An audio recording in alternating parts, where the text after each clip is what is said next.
Welcome back to the channel, friends. We are in the book of 2 Samuel. This is chapter 18. Let's pray. Teach us your way, O Lord, that we may walk in your truth. Then David mustered the men who were with him and set over them commanders of thousands and commanders of hundreds.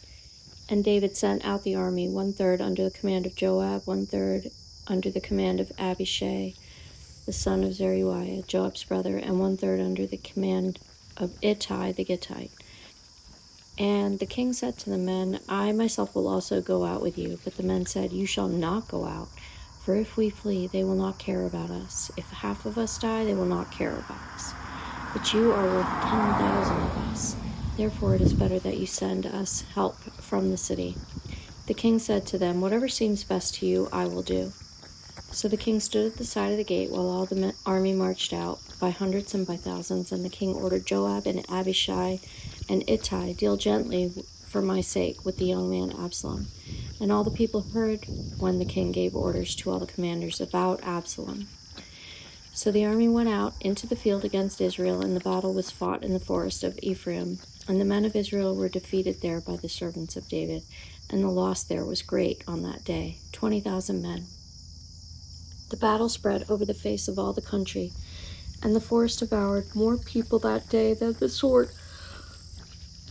And Absalom happened to meet the servants of David. Absalom was riding on his mule, and the mule went under the thick branches of a great oak, and his head caught fast in the oak, and he was suspended between heaven and earth, while the mule that was under him went on.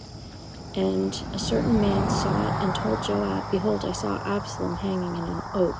Joab said to the man who told him, What, you saw him? Why then did you not strike him there to the ground? I would have been glad to give you 10 pieces of silver and a belt.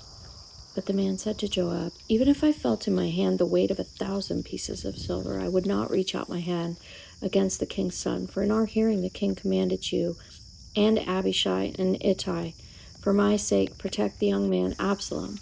On the other hand, if I had dealt treacherously against his life, and there is nothing hidden from the king, then you yourself would have stood aloof. Joab said, I will not waste time like this with you. And he took 3 javelins in his hand and thrust them into the heart of Absalom while he was still alive in the oak. And 10 young men, Joab's armor-bearers, surrounded Absalom and struck him and killed him. Then Joab blew the trumpet, and the troops came back from pursuing Israel, for Joab restrained them. And they took Absalom and threw him into a great pit in the forest, and raised over him a very great heap of stones. And all Israel fled, everyone to his own home. Now Absalom, in his lifetime, had taken and set up for himself the pillar that is in the king's valley, for he said, I have no son to keep my name in remembrance. He called the pillar after his own name, and it is called Absalom's monument to this day.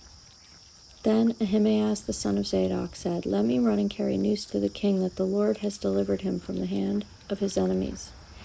And Joab said to him, You are not to carry news today. You may carry news another day. But today you shall carry no news, because the king's son is dead. Then Joab said to the Cushite, Go tell the king what you have seen. The Cushite bowed before Joab and ran. Then Ahimaaz the son of Zadok said again to Joab, Come what may, let me also run after the Cushite. And Joab said, Why will you run, my son, seeing that you will have no reward for the news? Come what may, he said, I will run. So he said to him, Run. Then Ahimaaz ran by the way of the plain and outran the Cushite. Now David was sitting between the 2 gates, and the watchman went up to the roof of the gate by the wall, and when he lifted up his eyes and looked, he saw a man running alone. The watchman called out and told the king, and the king said, If he is alone, there is news in his mouth. And he drew nearer and nearer. The watchman saw another man running, and the watchman called to the gate and said, See, another man running alone. The king said, He also brings news.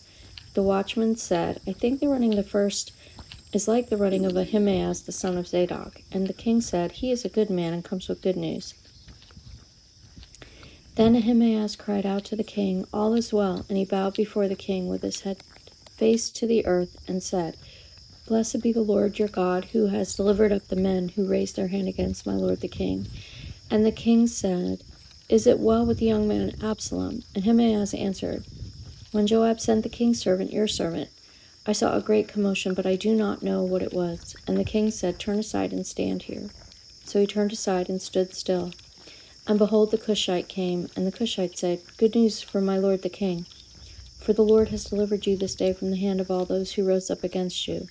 The king said to the Cushite, Is it well with the young man Absalom? And the Cushite answered, May the enemies of my lord the king and all who rise up against you for evil be like that young man.